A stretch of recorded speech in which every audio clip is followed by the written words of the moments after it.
Welcome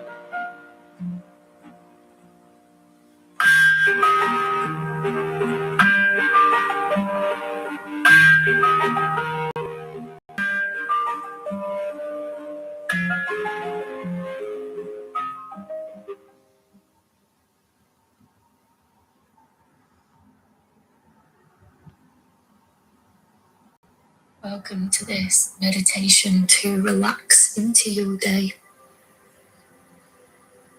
Take a comfortable seat or lay down for a moment before you begin your day. Let your shoulders soften. Let your breath settle. And take a slow inhale through your nose. And a long, easy exhale out of your mouth. Let your breathing out through a straw.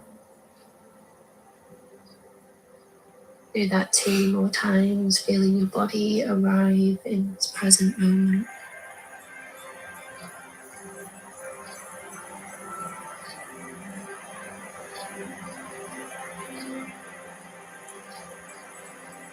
Now allow your breath to return to its natural rhythm. Notice the gentle rise and fall. Notice the subtle movements in your body as the morning begins to unfold.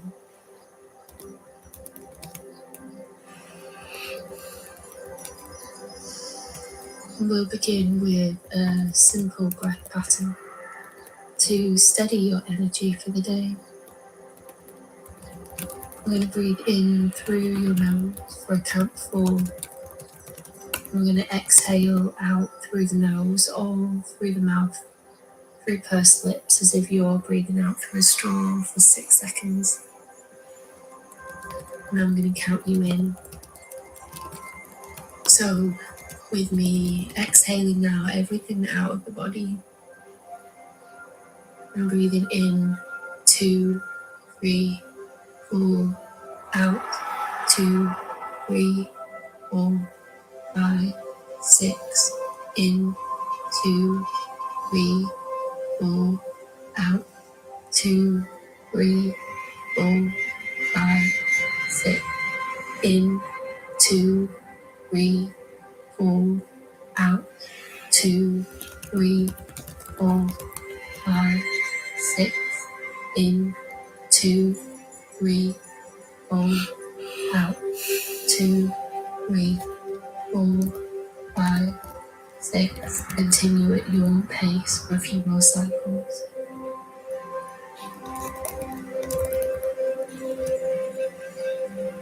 Feel how the longer exhale softens your body and signals to your system to relax, creating space for calm and clarity. And as your breath settles, let your body soften just a little bit more.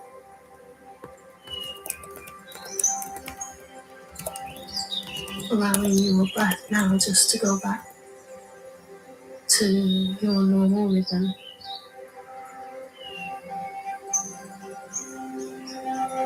And softening your jaw. Relax the space behind your eyes. And let your hands rest easily. And bring your attention to your feet, or the base of your spine. A sense of grounding, so the earth beneath you is steadying your whole system. And let your breath start to drop lower down into the belly, into the base of the belly. Notice how anchored and supported this slower breath feels. Each inhale gently awakening you, and each exhale releases any tension you may have carried from yesterday.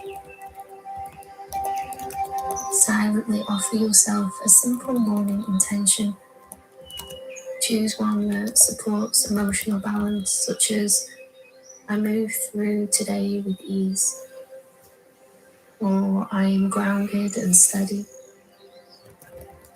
I respond, not react, and my breath supports me.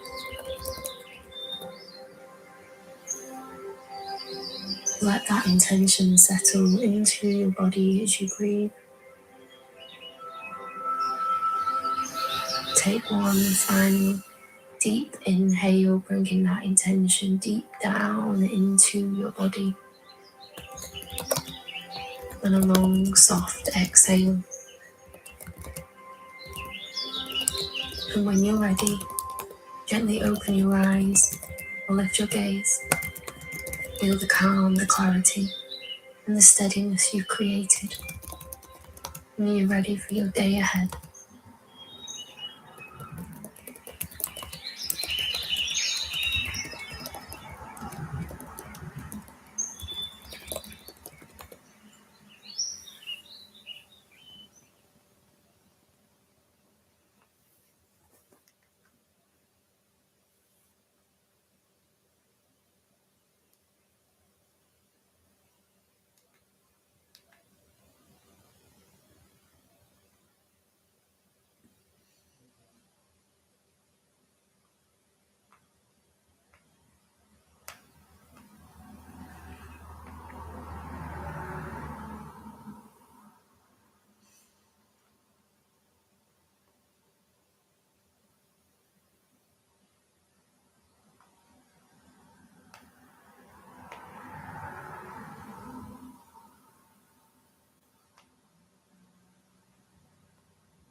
Welcome to this 15-minute breathwork.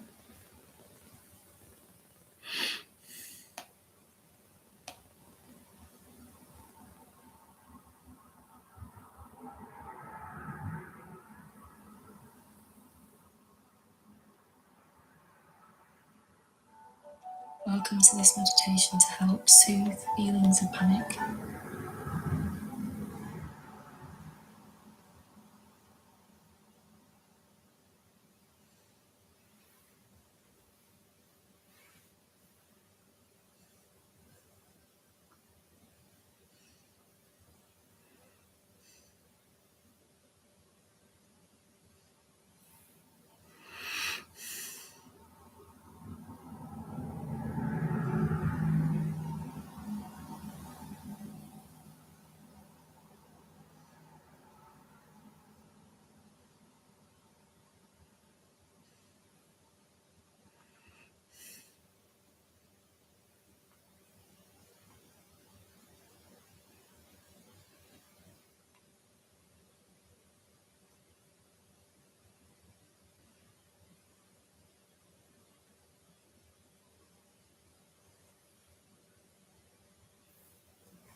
Lobo, Lobo, Loco Lobo,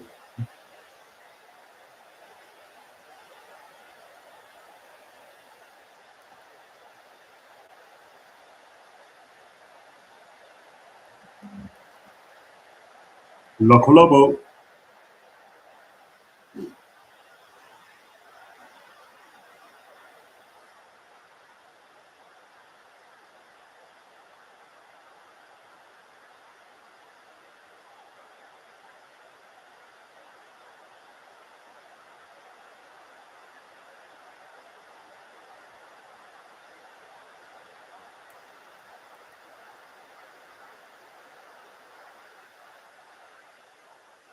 Loco Lobo, Loco Lobo.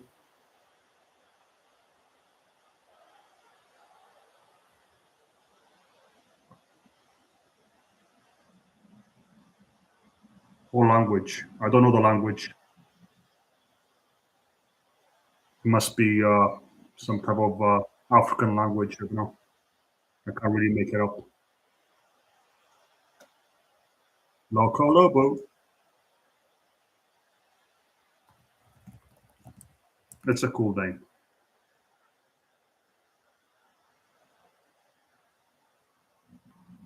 For artists. Loco Lobo.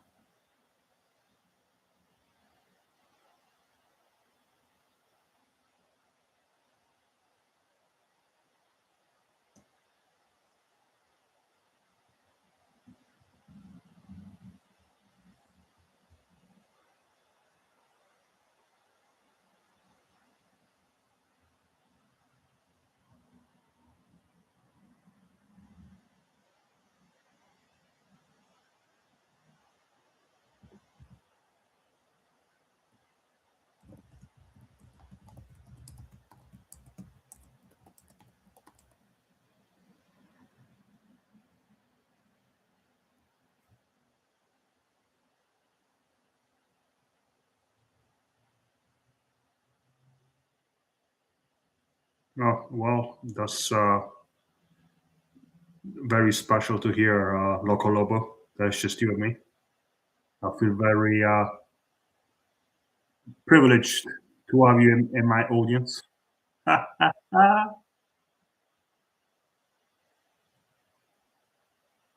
Right.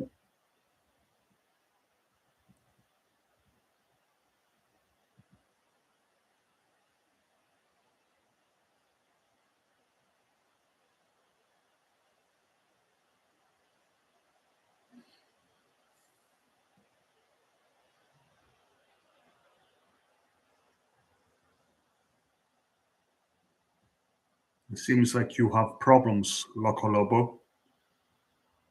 There's something that is making you uh, upset and frustrated. That's my perception, anyway. You're not happy about something.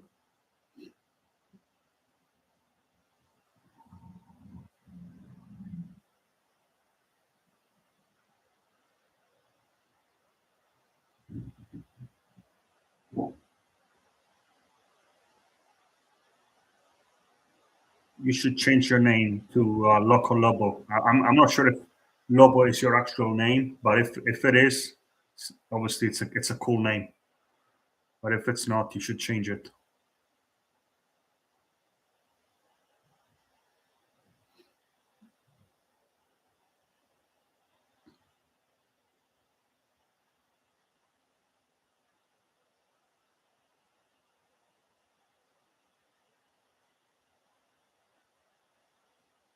Where are you from, Loco Lobo?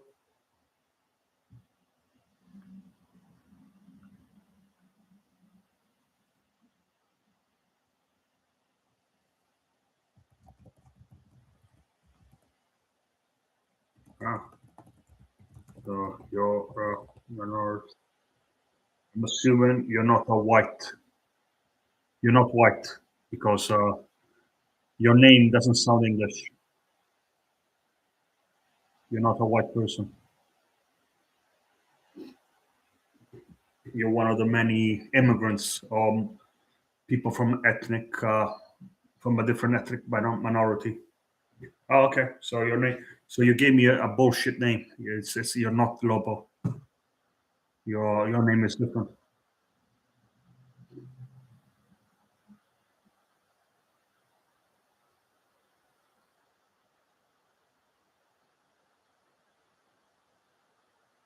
Lobo.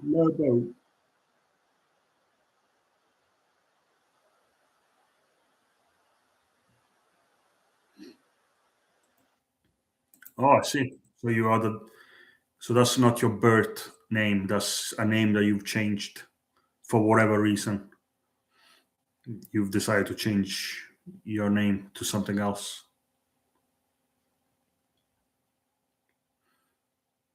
The name your mother gave you wasn't good enough. Wasn't good for you anymore.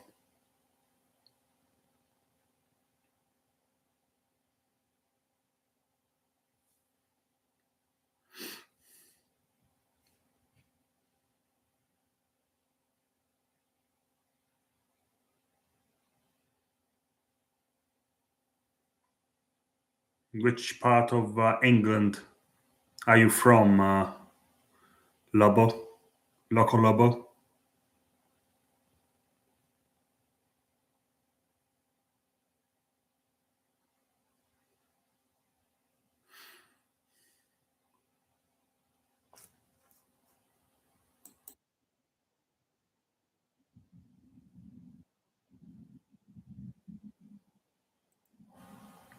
That's a posh area, Loco Lobo. That's where you have a lot of posh people studying Oxfordshire because there's a university there.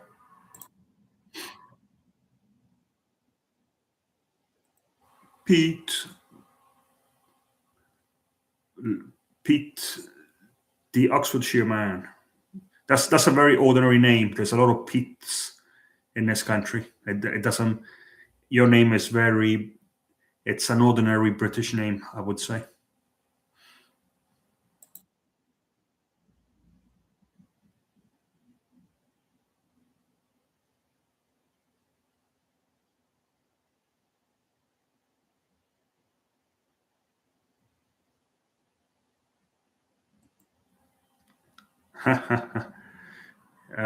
Well, I mean, I hope that's not another made-up name. I hope that's legitimate. Your actual last name is Pete's. It's not just another imaginary fictional name that you just invented for yourself.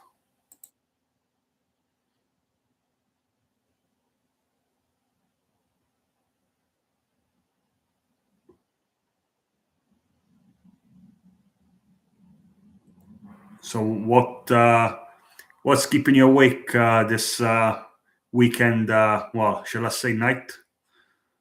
What's keeping you awake at this hour?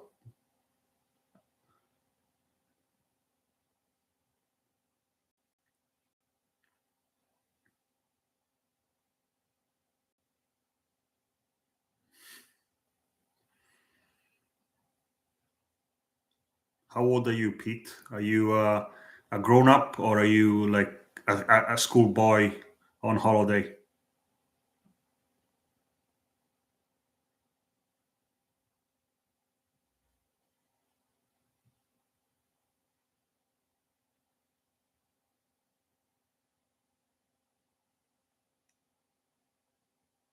55. Okay, that's. I wasn't expecting you to be so mature. You sound quite. You sound somewhat childish, so I'm surprised. But fair enough. If that, I'm not gonna dispute your claims unless I can disprove them. I'm not gonna unless I can. Like, if I can't prove them, I'm not gonna disprove them. I'm gonna take your word for it, Mr. Peets.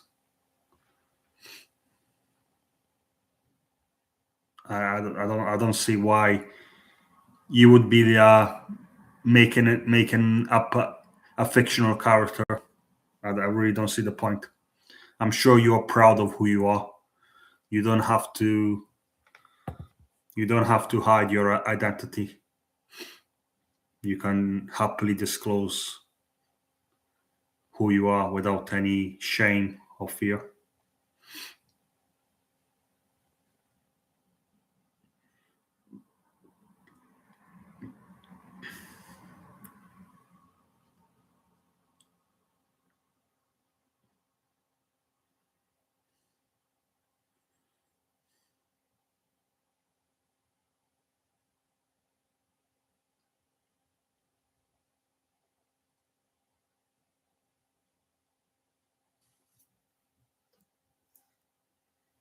But it seems like you're adamant that I'm a Muslim just because of how I look, which is, yeah, I guess you wouldn't be alone in thinking that I'm a Muslim. You would probably feel, you'd probably have consensus from other people who would think the same thing.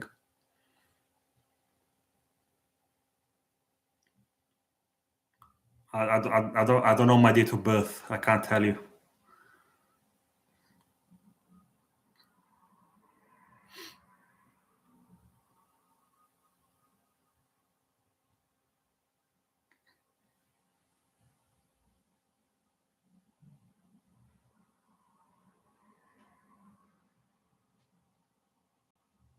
Well, it seems like it seems like you're not 55 to me. I gotta be honest. You're most likely 20, more than 55, because you come across as somewhat immature, and I don't think someone of I don't think a family man would be on this chat at this hour. That's what I think, anyway. I don't. You're not. You're clearly not a family man, because if you were, you probably wouldn't be here at this hour. You would be doing something else.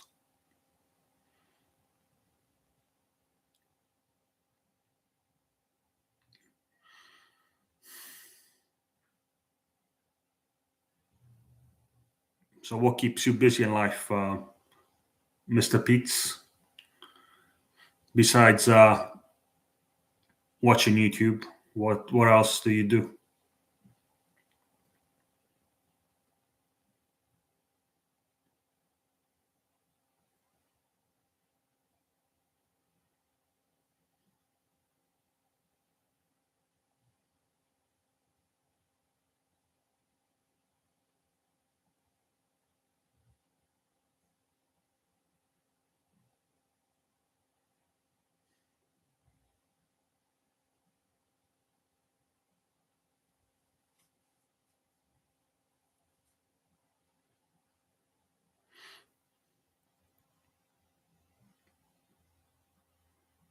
Do you have a job, Mr. Pete's, or are you on welfare?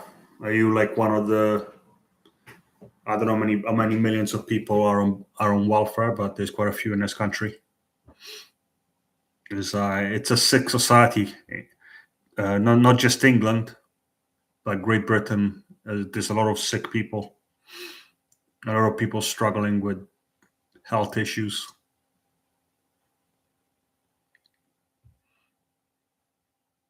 which make them unable to work, unable to be a productive member of society.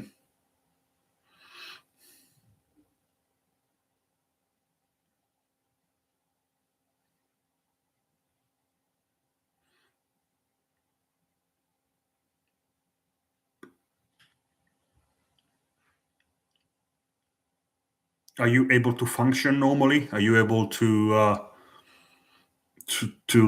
live a normal life, like having a job or doing normal activities like going out shopping and stuff like that? So you're quite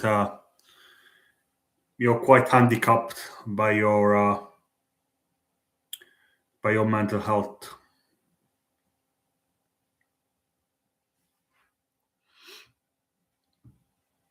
No wonder you come across as someone who's frustrated and angry, but I could be wrong. But you do seem a little bit like you have ill will inside of you, if I can say that. There's an element of that.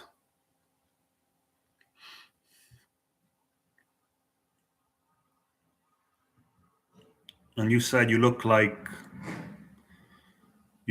Van. Did you say Van Damme and Robbie Williams? I think you said earlier.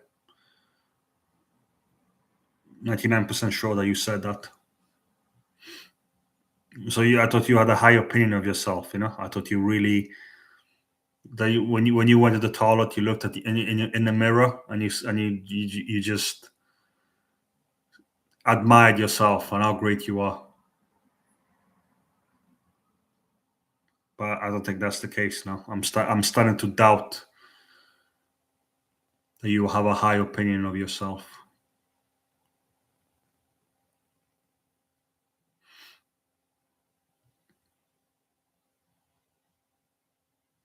Oh, so you other people have given you the feedback, or they've given you comments of that sort. That's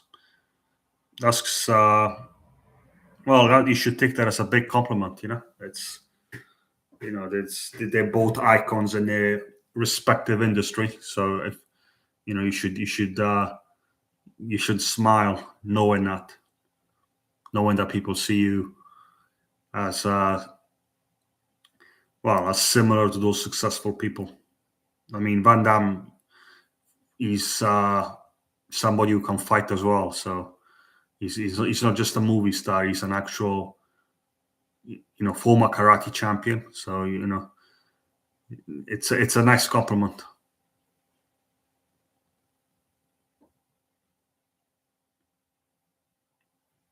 I just watch sports. That's all I do. Mostly, I just watch sports like tennis and football. That's pretty much it. I don't do anything else.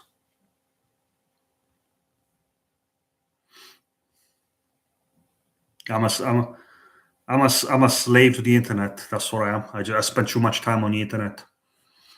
Just reading newspapers, watching sports, listening to YouTube. I'm mostly watching uh, food channels. I like to watch food reviews and stuff like that. That's because I enjoy food. I must admit, I have to hold myself.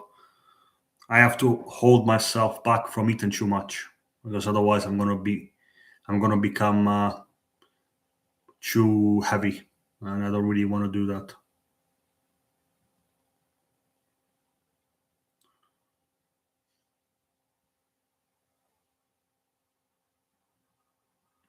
I don't know. I don't really care, to be honest. I mean, Usyk has pretty much finished. He's given up the titles. Whatever he does next is just to make some money before he walks away for good. But his time is finished as far as I'm concerned because he's given up the titles and he's not gonna. Whoever he fights next isn't really gonna do much difference for his legacy. He's already achieved.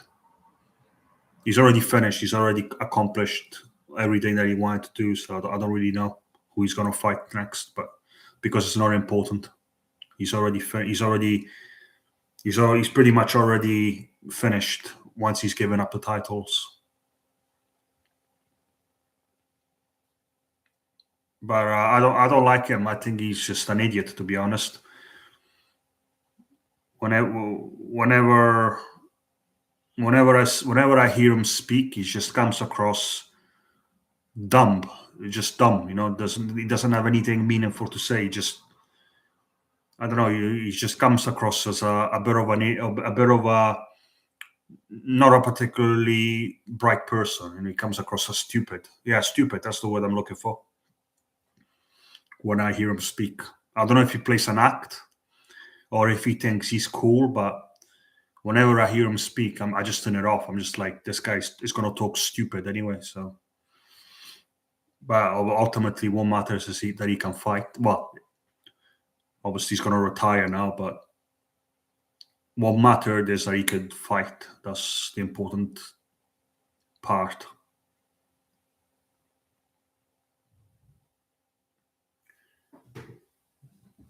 Yeah, I just think he tries to be too. He just tries too hard to come across as cool, and like he tries to give clever answer, like vague clever answers, but he just comes across as stupid.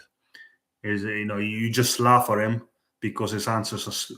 When you hear him speak, sometimes I just laughed because I'm like, this guy's trying to sound cool, speaking, giving like one word answers, and but he just sounds like an idiot.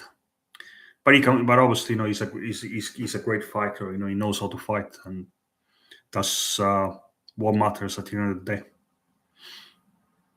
Yeah, and obviously, there's always a young up and coming fighter. We have to see how he does against the big names. Obviously, right now, I can't really. There's not really that much talent in the heavyweight division. I think he's the only. He's like one of the few boxers under the age of 30 that's actually coming up the ranks. So I'm not sure if there's going to be more to just give him some competition because I can't. There seems to be a lack of competition in heavyweight division.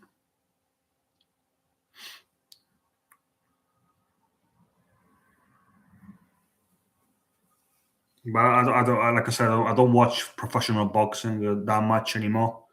I just think that the best never fight the best, or it always takes a long time to make fights happen. It's uh, it's frustrating. It's a frustrating sport. I don't, I watch it now and again, but I'm not obsessed by watching fights. I just watch it whenever now, once in a while, because like I said, the best tend to avoid each other. They don't fight. They don't fight as regularly as they should. I mean, it just takes too long.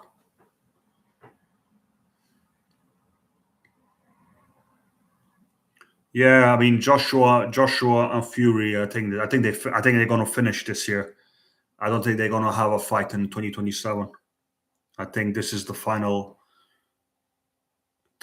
year because they've made so much money and they've taken so many punches to the head. I mean, the people like Fury, they were basically knocked down by Deontay Wilder when he was in his prime, and Deontay Wilder, if he hits you, he pretty much causes you to have brain damage. So because he hits so hard, but boxing is not a long-term career. It tends to be, if you're lucky, 10 years. If you're lucky, but obviously these guys have been doing it for almost 20 years. So it's time to walk away after so many years taking punches to the head.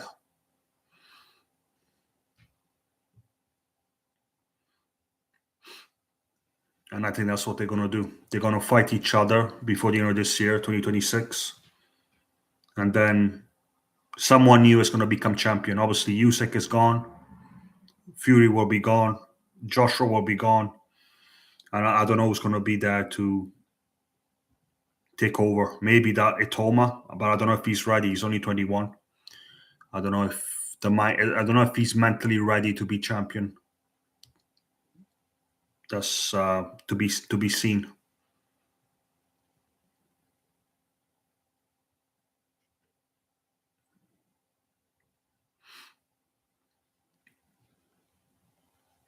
Because when you're the champion, everyone wants to fight you, and you always have that pressure where you have to fight and beat everybody.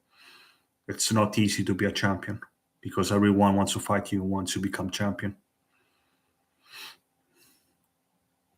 And if you don't fight, people are gonna start calling you a coward or a ducker. A lot of boxers are accused of ducking the best fighters.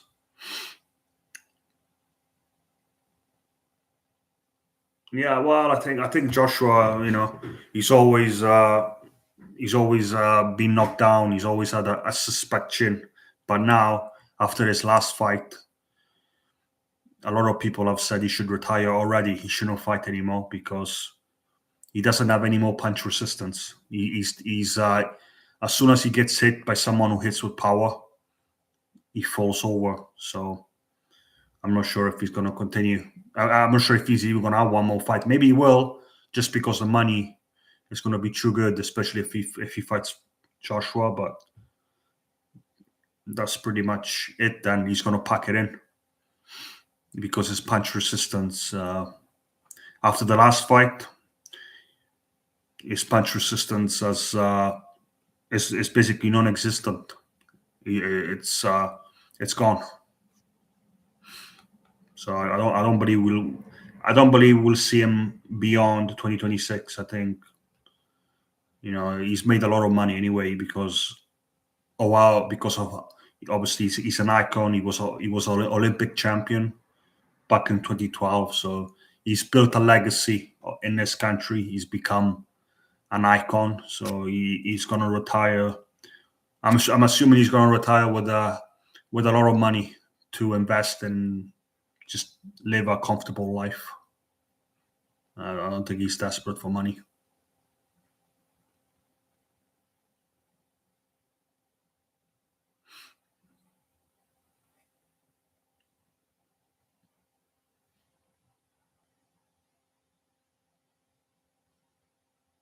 But some people are not good.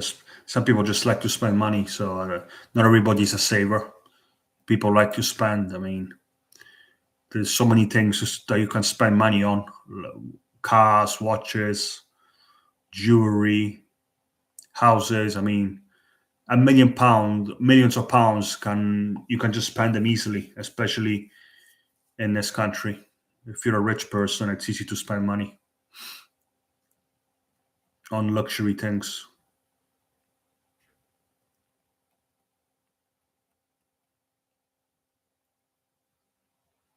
Unfortunately, I'm not in that position.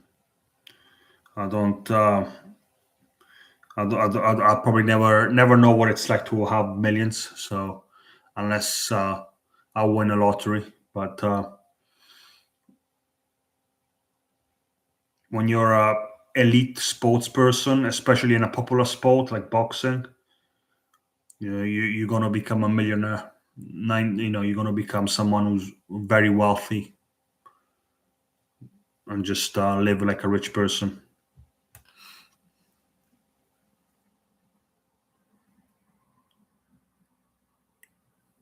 Well, I mean, obviously, it is about the money because if they don't sell tickets, then they're not going to have a successful career. I think it is about the money because promoters they want to make money from them. So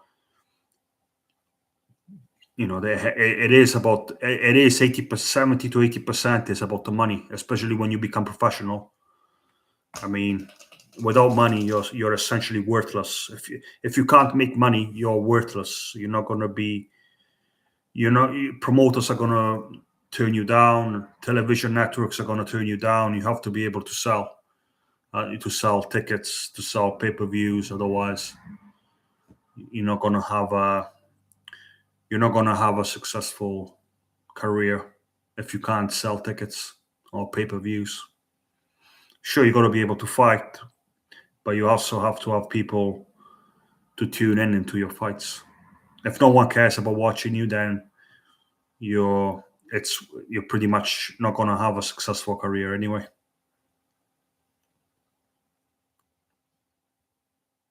People have to tune in. Otherwise, it's worthless. It's worthless fighting because you're taking a risk with your health as well. You're taking punches to the brain, and some people do get brain damage. A lot of retired boxers. Well, some retired boxers, they slur. They have slurred speech. They can't move properly anymore. It's dangerous. It's not a sport that you do for fun. Boxing. It's one of those sports where you do it because there's specific rewards that you can achieve if you're successful.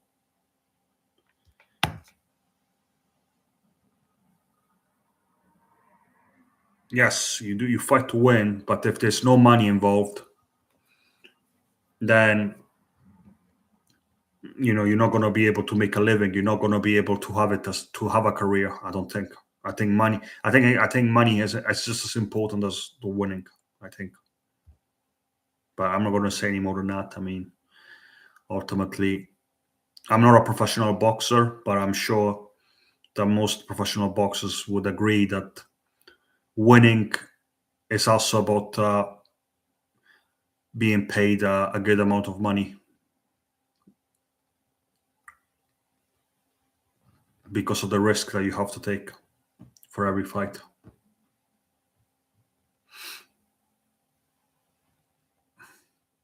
Maybe not at the start of your career when you're building yourself up, but when you become a professional, money becomes a very important driver. But that's it. I went too deep into this. Well, I'll be speaking too much about this topic.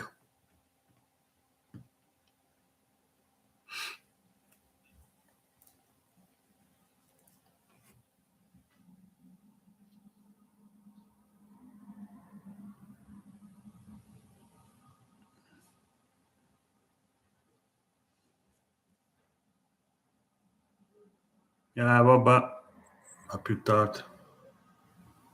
Ciao. Much have I been? Oh, wow, it's already almost 2 hours that I'm logged in here.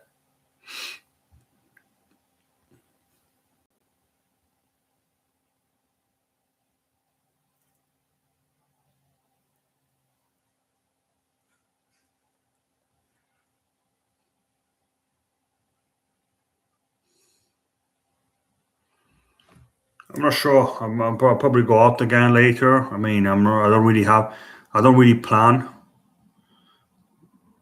I haven't really. I don't plan my day because, like I said, right now I don't really have a specific routine. It's kind of like I do as I please, essentially. So I'm not because I've been out of work now for a long time. It's basically how I feel like it. My day isn't. I don't have a specific routine or structure. I just live as I please, I guess.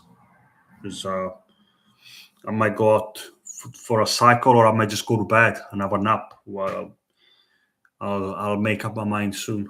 But right now, I was just watching some tennis. I was, because I do like to watch tennis when it's on, especially elite level tennis. But I'm not sure what I'm gonna do later this morning because it's almost 3 a.m. here. So in less than 3 hours it'll be day already here. Well, the sun will be up at least. I just don't have a routine. I struggle with routine. I've always struggled with routine, but now, especially now, because I've been busy and sometimes I just fall asleep during the day. It's I got to try to settle into a routine, but it's hard. It's easy to say. It's easier said than done, to be honest. I don't know. I'm just doing my best. Just what makes me comfortable. As long as ultimately I'm responsible for myself in that respect. Well, I suppose I will have to. I will have to do that. I can't. Obviously not. I've struggled to find jobs that I've liked or cared about. So that's the thing. I don't. Part of me wants to work, but part of me doesn't want to go into a job that I don't enjoy. So it's a double-edged sword. You see, it's a catch-22. In one way, you want to work, but in one way, you want to find a job that doesn't bore me, that doesn't have a predictable routine, and it's difficult. It's difficult to do that. Most jobs are just boring. Let's be honest. It's just one repetitive routine day after day, week after week, month after month, year after year, and you don't really, that's my experience anyway of work, um, that I can share with you. But obviously, I'm not happy to be living without feeling productive. Like I have to motivate myself somehow.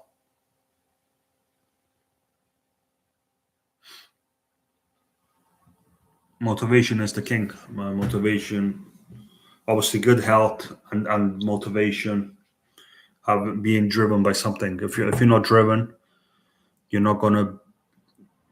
Especially now in in the competitive society that we're in, there's competition pretty much everywhere now. So you have to be motivated.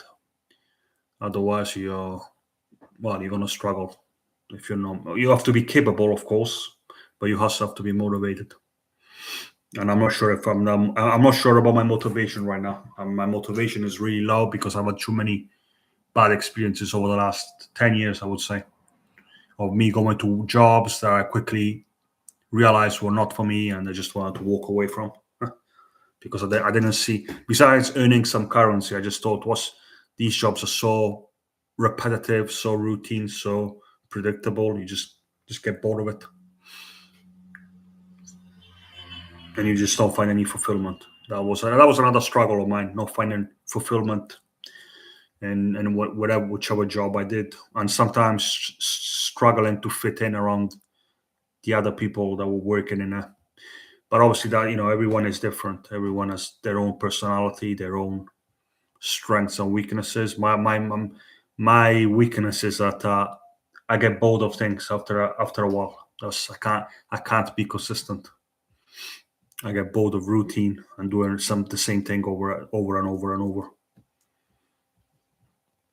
But hopefully the dizziness will go away, and if my balance feels a bit better, where I don't feel dizzy when I'm walking, because that really tires me out. I'm sleeping more than usual because of this dizziness that I have. So if I can overcome it, then I probably feel more motivated to go and find another job. But it's like I said, the motivation is something that I've struggled with as well. I have to accept that. I have to acknowledge that I have to acquire some motivations.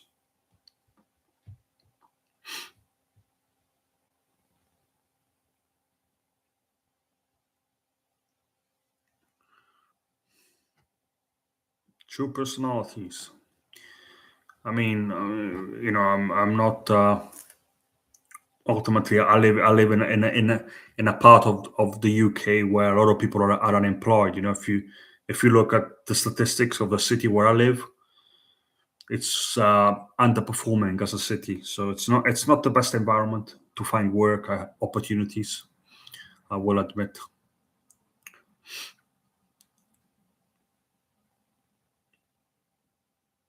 I'm not using it as an excuse, of course. I'm just saying that the performance is below average.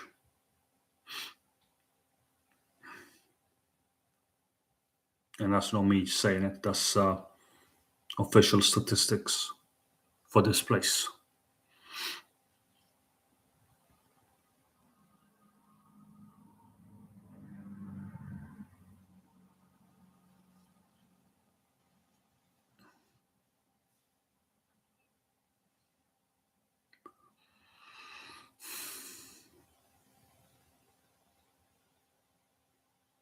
I feel more relaxed not having a job. In some ways, I feel more relaxed not having a job than having a job, because when you have a job, yeah, in some ways, if you work with people, you have to behave a certain way. You're expected to act a certain way. You're expected to do specific activities. Someone tells you how to do it, when to do it, where to do it. You're just basically a robot. Sometimes in certain workplaces, you feel a bit robotic. You feel like you can't really be yourself because you're constantly monitored, assessed, and you basically become a human robot. So that's some of the things that I don't miss about work is being told what to do, when to do it, how to do it. But obviously, I also miss not having a consistent income. That's the biggest downside, I guess, from not having a job. But I'm looking to. Well, I mean, I'm a little bit disillusioned by my experience here, my life experience. I thought it was going to be I was going to feel a bit more rewarding, but it feels like in a way that no one really cares about what I do, what I achieve, or how happy I am. In a way, I feel a bit disillusioned by society that there's no one that really cares about anybody else. But obviously, other people might feel happy. About how society treats them. I feel like society is not a particularly nice place for the most part. You're just a resource that people want to take advantage for their own reasons.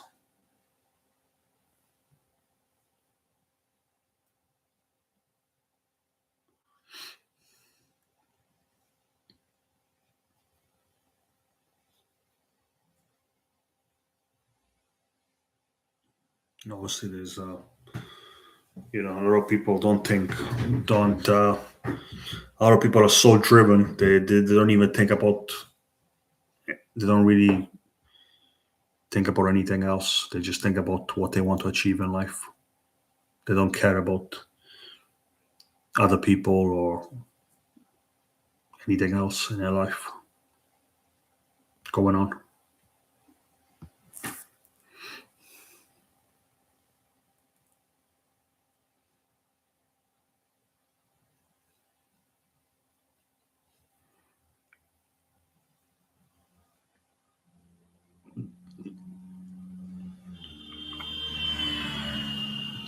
I mean, honestly, if I didn't go and work, I mean, it's not as if somebody would be knocking on my door saying, "Hey, we need you to be productive in society." It's just no one really gives a shit. With all due respect.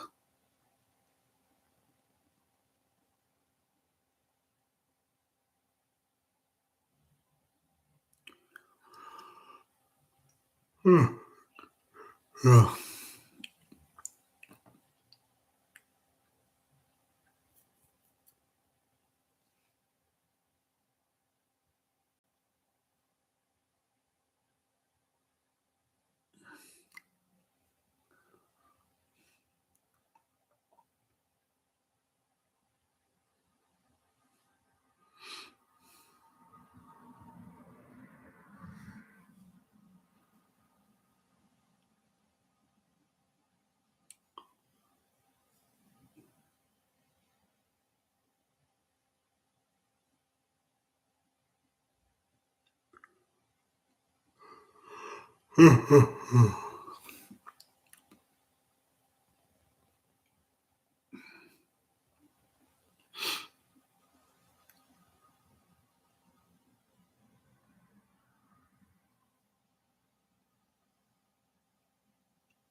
Now, I was actually reading somewhere.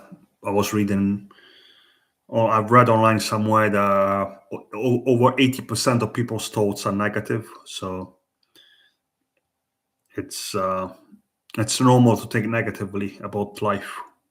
A lot of people mostly think negatively about their well, life in general. But obviously, if it causes you to stop enjoying life, then that's when it becomes a problem. Because if you don't enjoy life, if you don't enjoy the things that you do, then life can become a chore, and it can become, it can handicap your day-to-day existence, where you don't do things that are good for you. You do start doing things that are bad for you.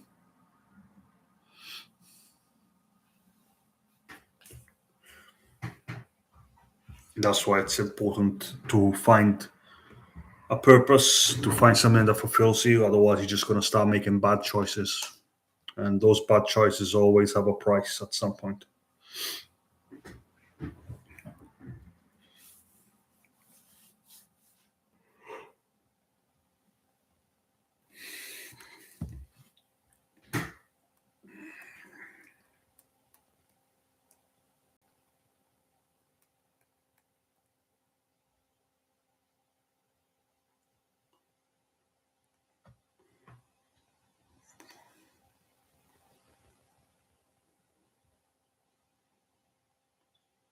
In many ways, just finding, yeah, it's obviously in many ways it's just about, it's very personal, it's very subjective. What is worthwhile living for?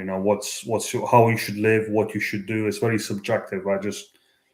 And I don't think there's a clear, a defined answer for that. It's just about whether or not you have something that you want to achieve in this life. I think that's really the key, is to look inside yourself and just decide what it is that you want to achieve. That's and how you can achieve it, what steps you can take. I mean, that's I think that's the only way to kind of motivate yourself, especially if you're in a depression. I think it's important to work that out, because otherwise you're not gonna get out of that depression if you don't have a goal in mind. You're just gonna stay in that depression, and then the longer you stay in depression, the difficult it becomes to find a solution to get out of it. It's That's the reality.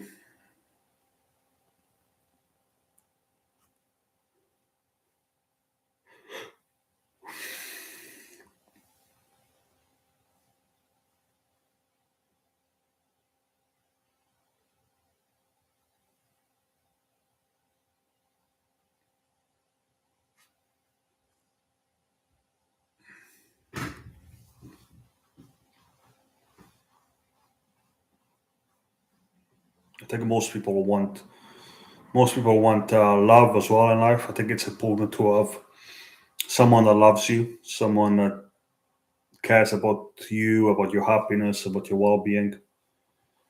It's, I think that also helps your state of mind, feeling more positive about yourself. If you remain alone and isolated, you start to feel like no one cares about you, and you maybe lose that motivation to live life, to enjoy life.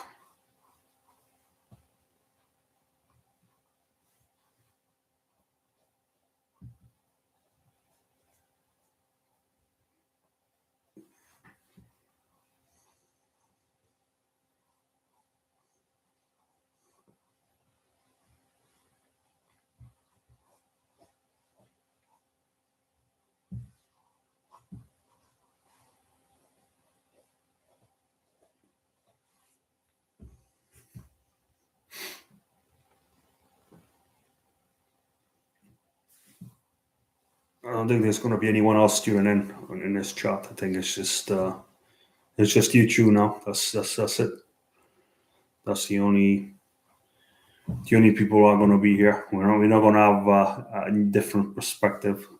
It's funny because I seem to have attracted people who have pretty much who have gone through the same challenges with mental health, depression. It's funny.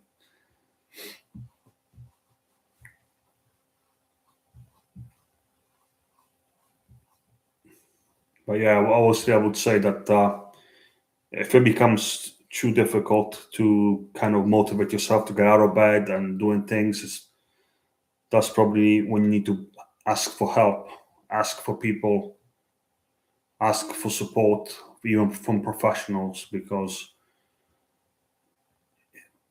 it allows you to find that support that can help you to get yourself better.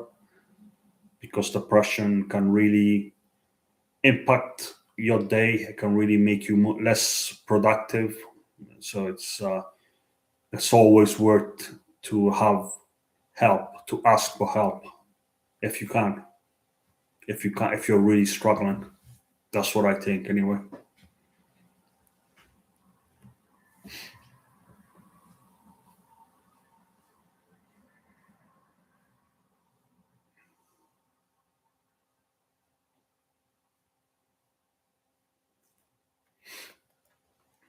There's a lot of people who are mental health expert who can help people with all sorts of mental health issues. It's just about finding the help, being proactive.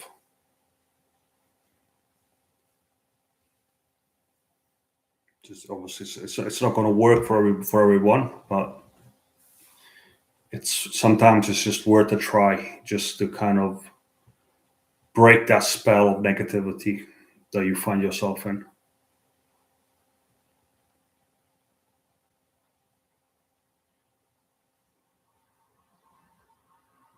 I mean, obviously, I would say that they listen to me sometimes, but that's it.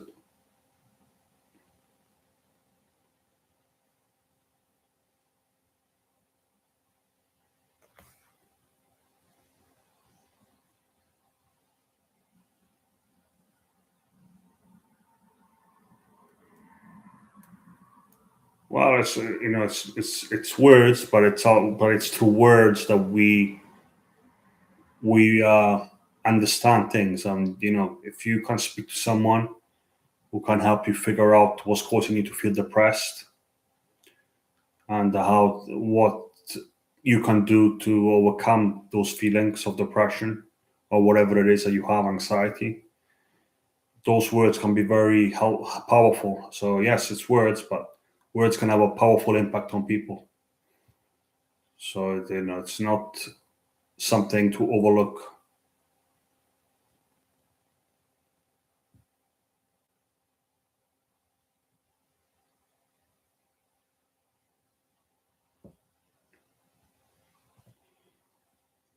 Most people want to be listened to, they want to be understood, they want to be helped. And how do you do that? By having conversation with other people. If you don't have conversation with other people, then you're just going to remain suffering alone. You're not going to have anyone to care about you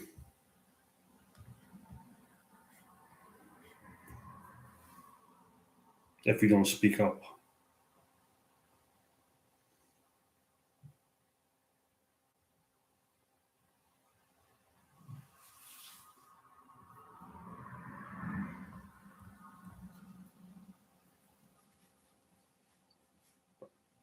Obviously,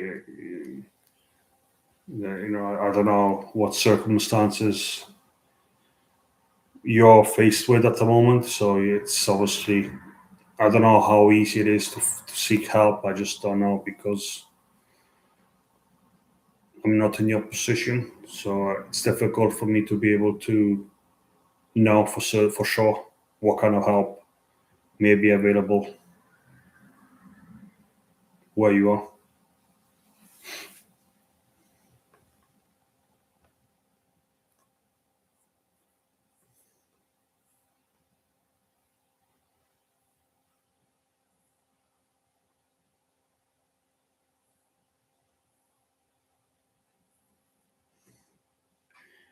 I don't know. I think it's better to ask. Like I said, I think it's better to speak to someone who's qualified in mental health or in psychology. I just think that I'm not going to be able to answer questions about reprogramming, because I'm not a cognitive scientist. So I don't know.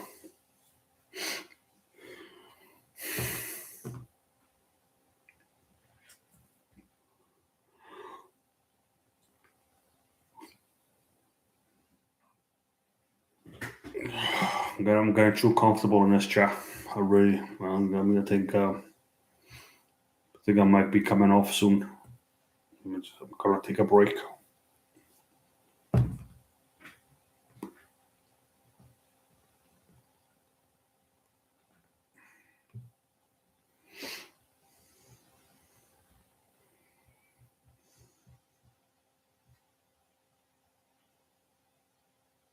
But obviously, I do appreciate you. I do appreciate you sharing your challenges and difficulties, because a lot of people around the world have these problems. It's not just you. It's millions of people. It's just it seems to be an epidemic almost. An epidemic of poor mental health. That's that's the reality.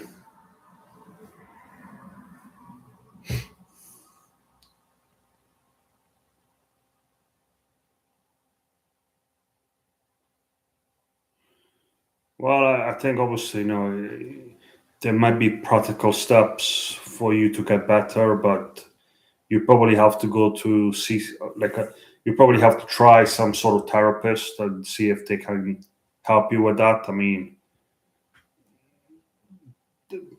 if obviously, if they exist, it means that they must be able to help people because they qualified. They're people who have to go through qualifications. So maybe they can't make miracles, but they can probably give you practical steps to help with these symptoms, to help you manage these symptoms a bit more effectively.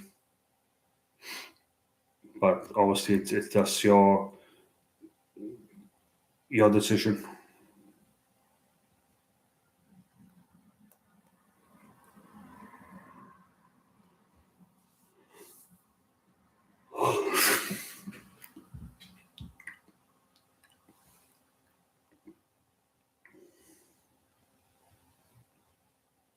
I think the first step is to go through counseling, because especially if you had some trauma in your life, I think it's important to speak to a professional.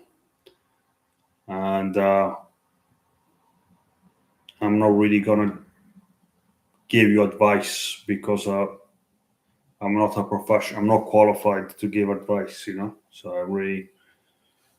I wouldn't be able to pinpoint the exact problems and give you the exact solutions that you probably would get from a professional.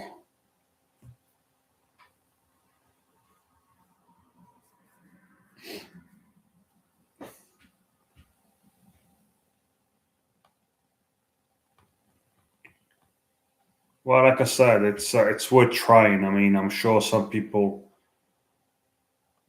so obviously, it's, they're not miracle makers. I mean, it's also up to the individual to want to improve themselves. It has to come from within you as well. I don't believe the counseling isn't going to do it. It's not going to do it for you. You still have to be able to do it for yourself. It's like I said, they don't make miracles. They can give you some strategies on how to cope with your negative thoughts, but other than that, you're on your own. You have to be able to find the inner strength within yourself to be able to overcome the challenges. It's all about how you feel inside yourself, how strong you are mentally to be able to overcome challenges.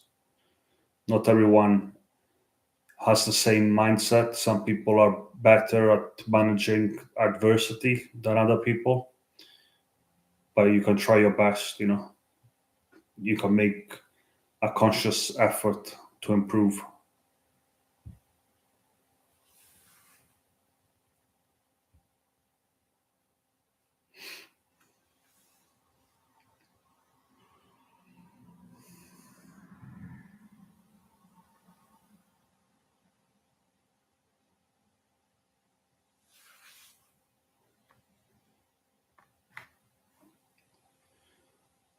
Uh, it's difficult. Like I said, some people struggle with mental health for decades. I've read stories about people with depression for 20 years.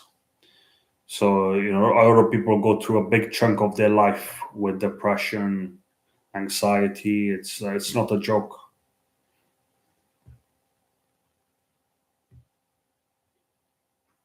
You have to motivate yourself.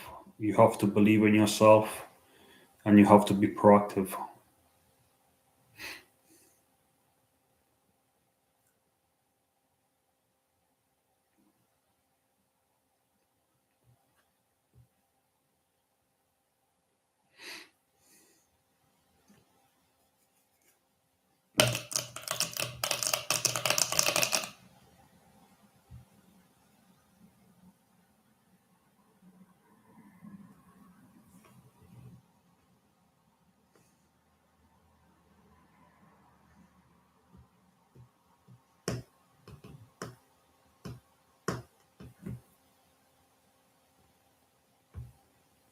There's three people now, so whoever has joined, welcome to the club.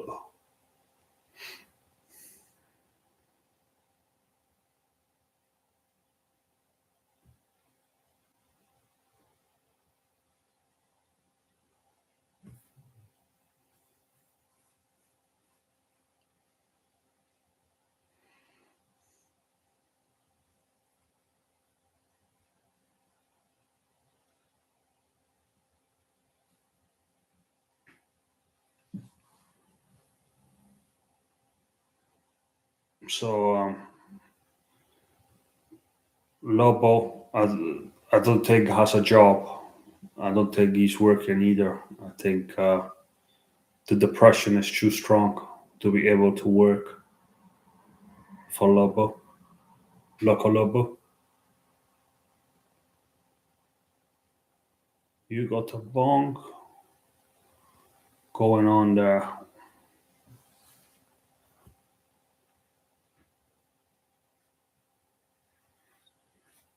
Loco, Loco Logo.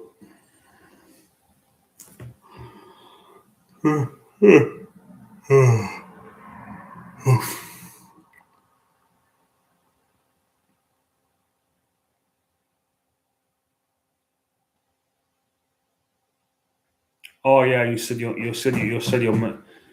Mr. Pete's. I forgot. I almost forgot. You just gave me a prompt to remind me of that fact. You're not Logo. You are Mr. Pete's from Oxfordshire. You probably have tea for lunch.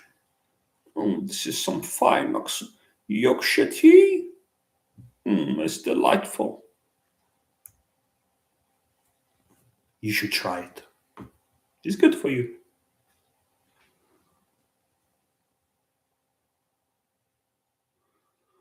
I think Mr. Pete's is more stereotypically English.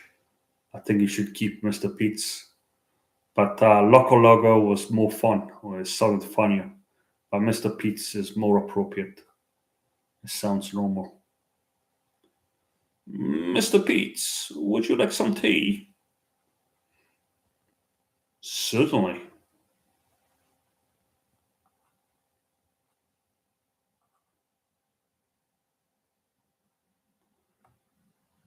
Tell me, Mr. Pete's, would you like some biscuits with your tea? Yes, please.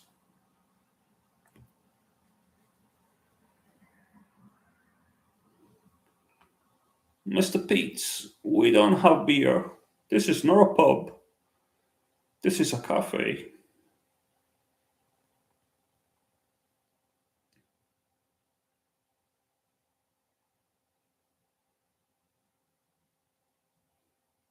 Do you go to pubs, Mr. Pete's? Are you a pub goer or do you drink at home?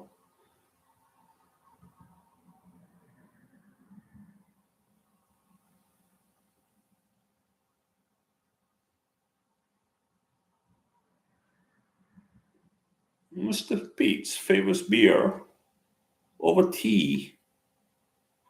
Mr. Pete's is also a solo drinker who prefers to drink at home rather than in a social gathering.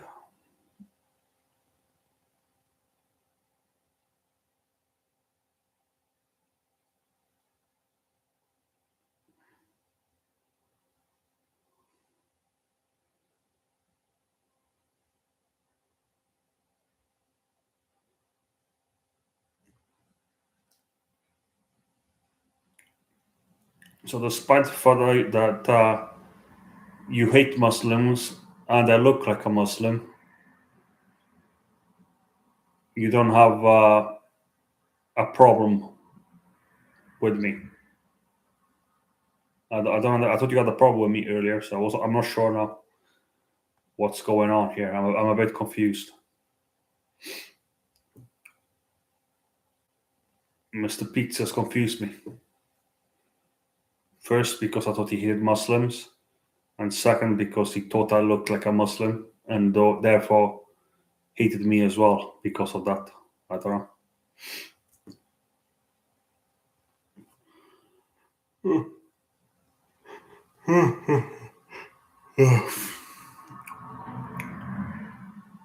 Have you drunk any beers tonight, Mr. Pete's? Did you have a beer? Or are you having a sober evening? Or night, I should say. Or even morning. It's 3:20 now, so it's almost morning. Well, it is technically morning. You don't seem drunk, though. You seem relatively sober.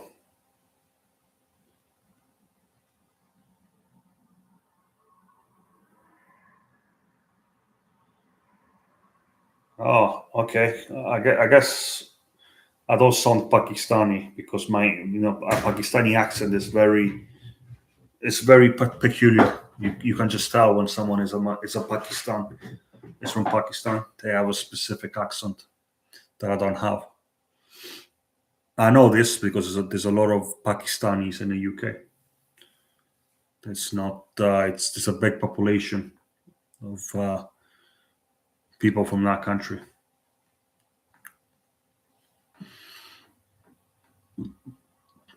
And most of them are okay. They're quite friendly. I would say they're respectful people for the most part, and they're not rude like white British people. White British people tend to be more, especially the working class. They tend to be more racist, more I would say arrogant as well. They insult people. They take the mickey out of people. They insult people. They joke about people. They try to act like they are tough. Especially the working class man. They can be quite annoying. Some of them. I don't really like. I don't really like a lot of white British people. I think they are too selfish and too nasty.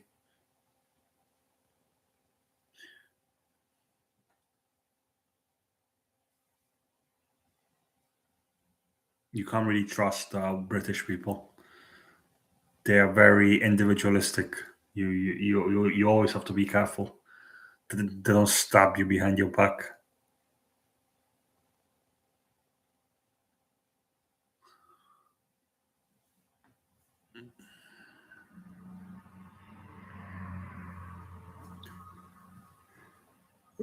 It's okay. When I was in school, I used to have a lot of. When I came in this country and I didn't speak many words of English, and I had to overcome a lot of bullying. People who would insult my pronunciation, my accent, my culture, my nationality. So I'm kind of used to bullying. It's not something that scares me or intimidates me. It's something that I've kind of accepted in life that I have to face. So it's okay. Well, I had to face, not anymore now, but like in the past.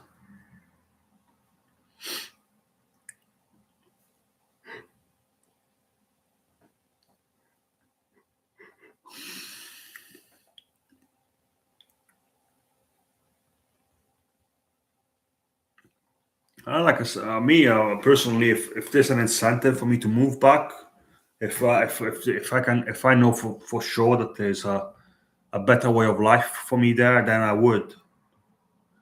At the present moment, I don't have that certainty, so I'm not gonna move just for the sake of moving back to my country of birth, because I don't know anyone there. Like I don't have any like all most of my families. They have their own lives. I mean, I don't really have an incentive to move back at the moment. But if there is, if I'm offered, if there's a concrete path to good, to having a good life, moving back there, then I would decide to do it. But right now, I don't believe there is for me right now. So that's why I'm not gonna leave this country at the moment. I'm gonna stay here because I've spent most of my life in this country anyway. I didn't come yesterday.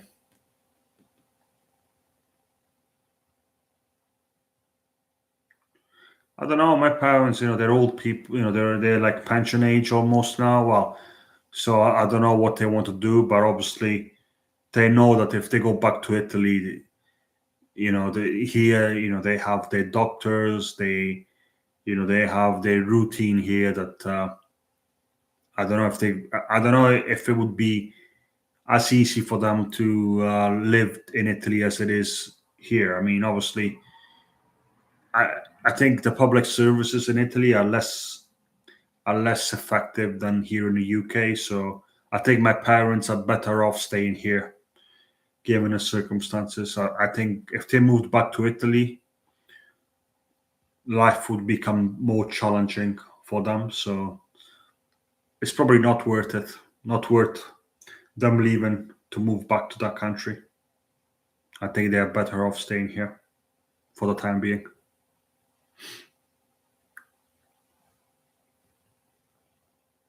Because Italy is more there's less like there's the social services, they're not as the quality is inferior to what's available in the UK.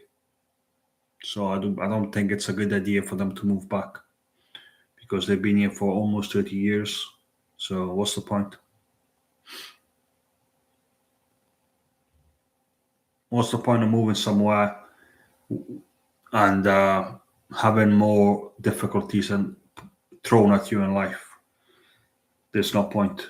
It's not an intelligent decision. It's an emotional decision, which doesn't necessarily mean it's intelligent. But that's the reality for me right now. I'm not going to move. I'm not going to leave the UK, and my parents are definitely not leaving. They're staying here for the time being, and probably forever, for as long as they live.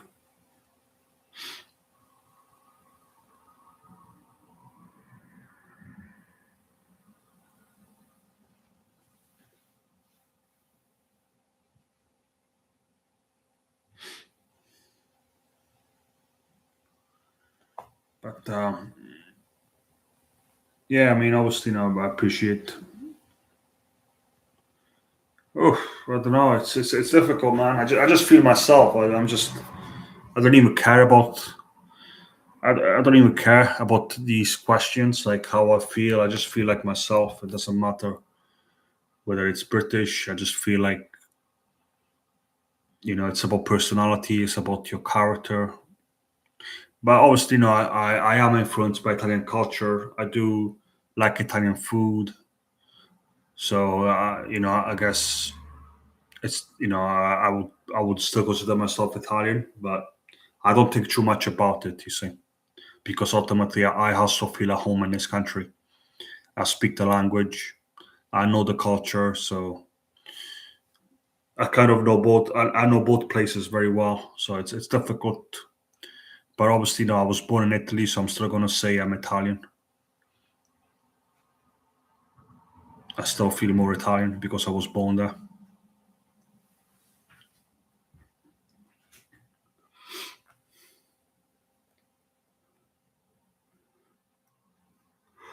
I'm probably gonna go to sleep now. I've been on this chat for too long. It's kind of tired me out. I'm not used to being on a chat for all these hours. It's it's a new experience. It's nothing that I've done previously. It's I'm not, it's kind of like,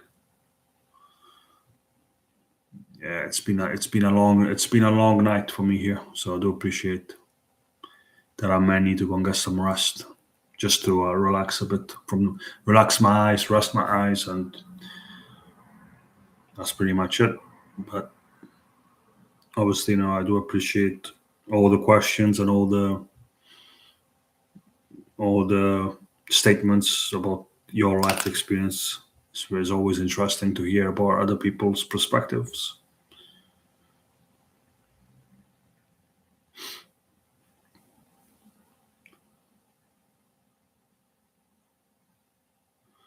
Okay, that's fine. I'll probably be here just to see, because tomorrow is going to be what's going to be Sunday, so it might be, obviously I was expecting more people to join, but there was only, I think, maximum 3 people at one point. It's been quite an intimate session because not many people joined. So maybe tomorrow it'll be the same. I don't know, but we'll see.